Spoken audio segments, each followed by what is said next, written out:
Всем привет! Поздравляю с выходом при патче Гнева Короля Ильича тех, кто этого так ждал. Я знаю, что многие даже БК скипнули и с момента старта классических проектов Blizzard ждали именно его.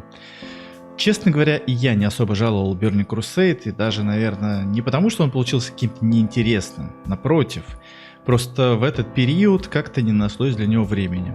Подписка списывалась автоматически каждый месяц, а я лишь иногда заходил на сервера, чтобы осветить какие-то знаменательные события.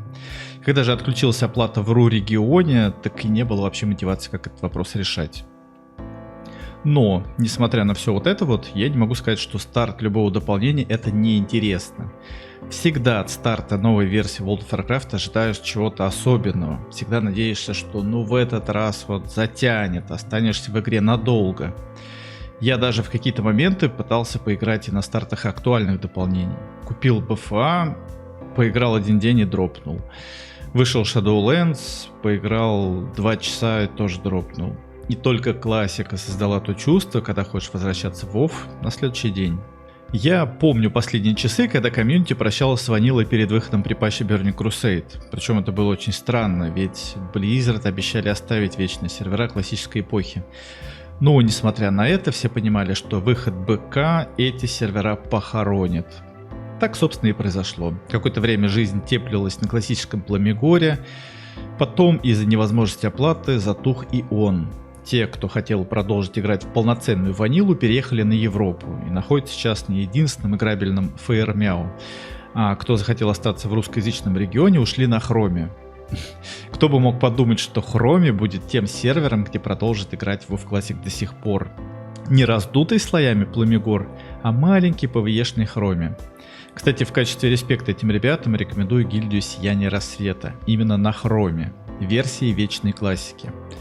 Кто еще имеет желание поиграть в ванилку на российском регионе, на русском клиенте, можете присоединиться к ним. Это последняя гильдия, которая по-прежнему умудряется фармить классические рейды вплоть до АКУ-40. К сожалению, у меня нет информации, что у них там по Наксрамусу, но я думаю, что они, если захотят рассказать о своей гильдии поподробнее, могут это сделать в комментариях. Ну, а мы как-нибудь заедем к ним в гости и посмотрим, как живет последняя гильдия на РУ-вкладке. Но вернемся к выходу при патче. Мне, как и в прошлый раз, было интересно, как народ будет прощаться с Burning Crusade. Ведь это реально должно быть прощанием навсегда. Потому что в отличие от ванилы, Blizzard вечных серверов БК решили не оставлять. Вообще ни одного. И запустят ли когда-то их опять, неизвестно. За несколько часов до ребута я приобрел тайм-карту у своих партнеров, о которых вы можете слышать почти в каждом видео, и зашел на свой Пламегор. Для тех, кто не в курсе, о ком речь, где можно приобрести подписку, напомню, что это elfmania.net. Более 13 лет на рынке, только опытные и проверенные исполнители, лучшее качество, вежливые сотрудники. А для моих подписчиков скидка 10% по промокоду Vanilla10, ссылка в описании. Вдобавок к этому в правом верхнем углу экрана будет всплывающая подсказка подробного видео, как купить и активировать игровое время на их сайте. Зайдя на Пламегор, я не особо увидел той атмосферы, что игроков как-то вообще волнует, что они играют в Burning Crusade последние часы. Реально, может мне показалось, но все было по-прежнему. Кто-то там собирал рейд, кто-то искал танков какой-то героик, кто-то продавал услуги буста. Собственно, все как и тогда, когда я последний раз был на этом сервере. Я даже в какой-то момент засомневался, а точно сегодня выходит при патче? Проверил, да, сегодня. 4 часа ночи сервера уходят на ребут, а запустить их Близы обещали ближе к 12 часам дня. Ну окей, ждем. Побегал по серваку, пообщался со старыми знакомыми, залетел на Европу, глянул, как там дела. Там, кстати, была примерно такая же обстановка, как на Пламегоре. Казалось, что всем похеру на выход при патче. Но вот где-то за час до отключения серверов народ все же зашевелился. Чатик ожил, народ стал собираться для прощального ивента. Ровно так же, как и в финальные часы ванилы, ребята собрались на мосту Штормграда, чтобы вместе похоронить Burning Crusade. Спасибо, кстати, тому товарищу, который помогал инвайтить людей на нужный слой. Серваки отрубились и зафиксировали время смерти одного из очередных классических дополнений. Получается уже второй раз и, возможно, окончательно. Действительно, не знаю, будет ли когда-то еще перезапуск Burning Crusade. Blizzard в последнее время очень полагаются на прос, и, судя по их отчетам, очень малое количество людей жаждет ворваться в запределье. И не мне вам говорить о том, что самое важное, что сегодня волнует Blizzard, это цифры. Если цифры маленькие, то значит дело не стоит того.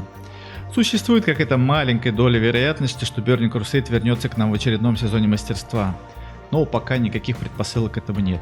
В принципе, это возможно. Открытие парочки фрешей БК где-то через год или два может вновь привлечь аудиторию любителей этого дополнения, но не раньше. Что же до выхода припатча Гнева Короля Ильича, то он, на удивление, не заставил себя ждать долго. Близы хоть и написали приблизительное время 12 часов дня, но уже в 6 утра серваки работали. Они, может, включились и раньше, но лично я этот факт обнаружил именно в 6 часу. Естественно, я побежал смотреть, что интересно на новом европейском фреше. Для тех, кто не в курсе, напомню, под выход Гнева Короля Ильича в каждом регионе были запланированы по 2 новых сервера. Один PvP, один PvE мир на Европе и то же самое на Америке. Это со стороны Близов было необычным решением. Мы с вами это уже обсуждали, почему они так поступили. Почему, например, на выходе БК от идеи фрешей отказались, а на Личе вдруг передумали. У меня есть приблизительное объяснение. Во-первых, это все те же опросы, по которым выяснилось, что в Личе на фрешах хочет играть куда больше народу, чем на БК. Во-вторых, пока нет в планах фреша сезона мастерства, который, как мы помним, был своего рода попыткой в 3-й раз перезапустить классику. Попытка, если честно, оказалась так себе. Тем не менее, 2 мира с тегом рекомендовано появились в нашем европейском регионе. Выбрав тот самый фреш под тегом Текал, я, если честно, приготовился воткнуться в огромную очередь. Но, на удивление, залетел сразу. Этот факт даже немного удивил. Один PvP мир на всю Европу без очередей. Это можно было бы списать на раннее время, все-таки 6 утра, Европа еще спит. Поскольку Близы практически все свои крупные релизы ориентируют на американский тайм. Кстати, хотел отметить, что на Америке припатч вышел куда раньше, чем на Европе. Пока в Европе народ еще играл в БК, в Америке уже стримеры качали Рыцарей Смерти, что было немножко странно. Но тем не менее очередей не было. И даже где-то после полудня, ближе к 6 вечера, я заходил на Текал, очередей не было. О чем я неоднократно повторял на стриме. Я даже выдвинул теорию о том, что близовская технология слоев стала куда прогрессивнее. Сегодня они могут подрубать слоев сколько угодно. Там хоть 100, хоть 1000. Но оказалось, что я все-таки был неправ. Народ начал мне писать в комментариях, что нет, дядь, очереди есть. И большие. Не знаю. Возможно, я попал именно в то окно, когда хайп по новому серверу еще не раздулся до серьезных масштабов. И сегодня, да, примерно в 8 вечера я пытался зайти на сервак и застрял в 10-тысячной очереди. Если отбросить факт наличия очередей, то я могу сказать, что, по моему мнению, в этот раз Близы не обосрались. Да, я не помню ни одного запуска крупного обновления без лагов, фризов и падений. Почти все эти спутники сопровождали все релизы. Как это было на старте WoW Classic, как это было на старте Burning Crusade, на сезоне мастерства, серваки даже падали какое-то время. Но в этот раз все прошло идеально. Не берусь судить про другие миры, возможно где-то что-то такое было, но вот по Текалу могу 100% заявить, что он работал стабильно, без каких-либо косяков. Народу, как и ожидалось, было много. Но это не вызывало никаких проблем. Понятное дело, были слои, но неизвестно сколько их было, поэтому практически нереально было определить начальный онлайн. Чатик, конечно, был активный, но не бегущая строка, как это бывало ранее. Примерно сравнив активность в разных локациях, мне показалось, что локация Хуманов была самой насыщенной. Но опять же, это возможно мне так показалось. Я, например, мог попасть у других рас в более мертвый слой, чем он был у Хуманов. В локации Тауренов вообще бегало там 5-6 коров. Мне с трудом удалось найти хоть кого-нибудь, чтобы заснять футаж. Вот тогда как Аббас и Норшер просто кишело игроками. Работал динамический респавн, и народ в принципе в стартовых лягушатниках не задерживался. Кроме этого был бонусный опыт на 50%. И не было тех знаменитых очередей на ключевых квестовых мобов, какие мы с вами видели на релизе Ванилы. Все было спокойно. Я не участвовал в бета-тестах, практически не видел, как должен был выглядеть Лич Кинг до релиза, поэтому мне вдвойне было интересно на него посмотреть. Вот честно, впечатление приятное. Красивая графика, яркие краски, солнечные лучи, падающие на модельку перса сквозь листву деревьев и плавненько так перемещающиеся по ней. Может, так было и раньше, но я так, наверное, не особо обращал на это внимание. Куда-то делалась надпись АФК у неактивного персонажа. Теперь, если вы уходите надолго, то на вас вместо АФК вешается статус Away. Что-то вроде отошел. Непонятно, чем был плох старый добрый АФК, что пришлось его поменять. Тем более, что все уже к нему так привыкли, не знаю. Возможно, кого-то тоже оскорблял, не иначе. Общее впечатление положительное. Как всегда, надежда на что-то новое, многообещающее. Возможно, после завершения времени оплаты я продолжу играть и дальше. Хотя с моим графиком тяжело выделить время еще и под фреш. Все-таки у меня были планы после официальной даты релиза 27 сентября ворваться на Пламегор, продолжить играть на своем варе. Что, возможно, и произойдет. Ну, пока ничего не могу сказать определенного.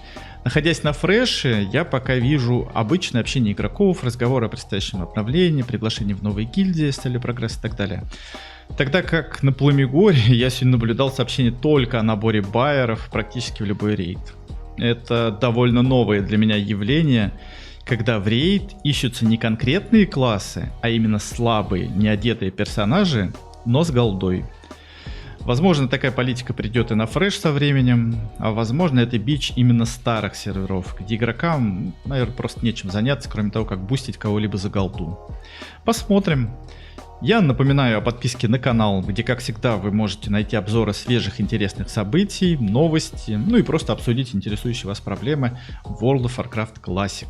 Буду благодарен за лайк под видео и удачи. Не болейте.